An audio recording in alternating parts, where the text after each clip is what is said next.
राम राम दोस्तों और मेरी माताएं बहनें, आप सभी का स्वागत है बाबा नीम करौली जी की शरण में। आप सभी का स्वागत है मेरी मैया रानी के दरबार में। हे मेरी आदि पराशक्ति माँ नव दुर्गा, हे मेरी परमेश्वरी माता, हे मेरी शेर वाली माँ, जो भी मेरा भाई मेरी माताएं बहनें आपकी ये महिमा सुनते हैं उनके ऊपर सदैव कृपा दृष्टि बनाओ माँ। उनके घर सदैव खुशियाँ बरसाओ मेरी मैया रानी। उनके घर सदैव अपना निवास करो माँ। जय माता की, जय श्री राम, जय हनुमान जी की, जय बाबा नीम करौली महाराज जी की, जय श्री शंकर, जय श्री गणेश भगवान जी की। ओम श्री सर्वदेवाय नमः। दोस्तों और मेरी माताएं बहनें, आज करते हैं श्रीमद् वाल्मीकि रामायण किष्किंधा कांड का 52वां सर्ग। तापसी स्वयंप्रभा के पूछने पर वानरों का उसे अपना वृत्तांत बताना और उसके प्रभाव से गुफा के बाहर निकलकर समुद्र तट पर पहुंचना। तत्पश्चात जब सब वानर योत्पत्ति खा पी कर विश्राम कर चुके, तब धर्म का आचरण करने वाली वह एकाग्र हृदय तपस्विनी उन सब से इस प्रकार बोली। वानरों, यदि फल खाने से तुम्हारी थकावट दूर हो गई हो और यदि तुम्हारा वृत्तांत मेरे सुनने योग्य हो तो मैं उसे सुनना चाहती हूँ। उसकी यह बात सुनकर पवन कुमार हनुमान जी बड़ी सफलता के साथ यथार्थ बात कहने लगे। देवी, संपूर्ण जगत के राजा दशरथ नंदन श्रीमान भगवान राम, जो देवराज इंद्र और वरुण के समान तेजस्वी हैं, वे दंडकारण्य में पधारे थे। उनके साथ उनके छोटे भाई लक्ष्मण तथा उनकी धर्मपत्नी विदेह नंदिनी सीता भी थी। जन स्थान में आकर रावण ने उनकी स्त्री का बलपूर्वक अपहरण कर लिया है। श्रेष्ठ वानरों के राजा वानर जातीय वीरवर सुग्रीव महाराज श्री रामचंद्र जी के मित्र हैं, जिन्होंने इन अंगद आदि प्रधान वीरों के साथ हम लोगों को सीता की खोज करने के लिए अगस्त सेवित और यमराज द्वारा सुरक्षित दक्षिण दिशा में भेजा है।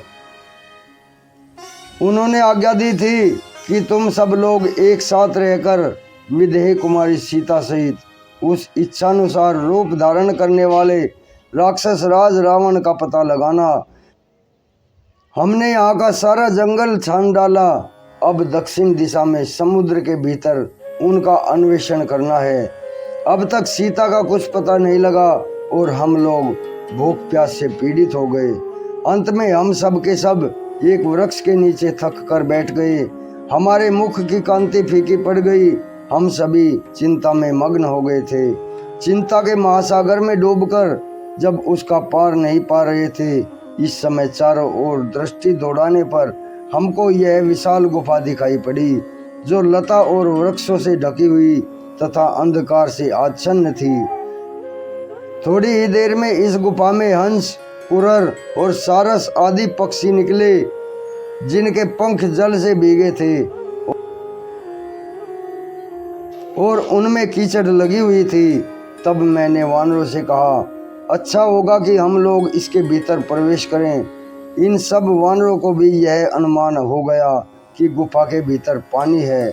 हम सब लोग अपने कार्य की सिद्धि के लिए उतावले थे ही, अतः इस गुफा में कूद पड़े। अपने हाथों में एक दूसरे को दृढ़ता से पकड़कर हम गुफा में आगे बढ़ने लगे। इस तरह सहसा हम लोगों ने इस अंधेरी गुफा में प्रवेश किया। यही हमारा कार्य है और इसी कार्य से हम इधर आए हैं। भूख से व्याकुल एवं दुर्बल होने के कारण हम सब ने तुम्हारी शरण ली। तुमने आतिथ्य धर्म के अनुसार हमें फल और मूल अर्पित किए। तुमने आतिथ्य धर्म के अनुसार हमें फल और मूल अर्पित किए और हमने भी भूख से पीड़ित होने के कारण उन्हें भरपेट खाया। देवी, हम भूख से मर रहे थे, तुमने हम सब लोगों के प्राण बचा लिए। अतः बताओ, ये वानर तुम्हारे उपकार का बदला चुकाने के लिए क्या सेवा करें। स्वयंप्रभा सर्वज्ञ थी। उन वानरों के ऐसा कहने पर उसने उन सभी योत्पत्तियों को इस प्रकार उत्तर दिया। मैं तुम सभी वेगशाली वानरों पर यूं ही बहुत संतुष्ट हूँ। धर्मानुष्ठान में लगी रहने के कारण मुझे किसी का कोई प्रयोजन नहीं रह गया है। उस तपस्विनी ने जब इस प्रकार धर्मयुक्त उत्तम बात कही, तब हनुमान जी ने निर्दोष दृष्टि वाली उस देवी से यूं कहा, देवी तुम धर्माचरण में लगी हो, अतः हम सब लोग तुम्हारी शरण में आए हैं। महात्मा सुग्रीव ने हम लोगों के लौटने के लिए जो समय निश्चित किया था वह इस गुफा के भीतर घूमने में ही बीत गया। अब तुम कृपा करके हमें इस बिल से बाहर निकाल दो। सुग्रीव के बताए हुए समय को हम लांघ चुके हैं, इसलिए अब हमारी आयु पूरी हो चुकी है। हम सब के सब सुग्रीव के भय से डरे हुए हैं, अतः तुम हमारा उद्धार करो। धर्मचारिणी, हमें जो महान कार्य करना है उसे भी हम इस गुफा में रहने के कारण नहीं कर सके। हनुमान जी के ऐसा कहने पर तापसी बोली, मैं समझती हूँ जो एक बार इस गुफा में चला आता है उसका जीते जी यहाँ से लौटना बहुत कठिन होता है। तथापि नियमों के पालन और तपस्या के उत्तम प्रभाव से मैं तुम सभी को इस गुफा से बाहर निकाल दूंगी। श्रेष्ठ वानरों, तुम सब लोग अपनी अपनी आंखें बंद कर लो। आंख बंद किए बिना यहाँ से निकलना असंभव है। यह सुनकर सबने सुकुमार अंगुली वाले हाथों से आंखें मूंद ली। गुफा से बाहर निकलने की इच्छा से प्रसन्न होकर उन सबने सहसा नेत्र बंद कर लिए। इस प्रकार उस समय हाथों से मुंह ढके लेने के कारण उन महात्मा वानरों को सोमप्रभा ने पलक मारते मारते बिल से बाहर निकाल दिया। तत्पश्चात वहाँ उस धर्मपरायणा तापसी ने उस विषम गुफा से बाहर निकले हुए समस्त वानरों को आश्वासन देकर कहा, श्रेष्ठ वानरों, यह रहा नाना प्रकार के वृक्षों और लताओं से व्याप्त शोभाशाली विंध्यगिरि, इधर यहाँ प्रसरवणगिरि और सामने यह महासागर लहरा रहा है। तुम्हारा कल्याण हो, अब मैं अपने स्थान पर जाती हूँ।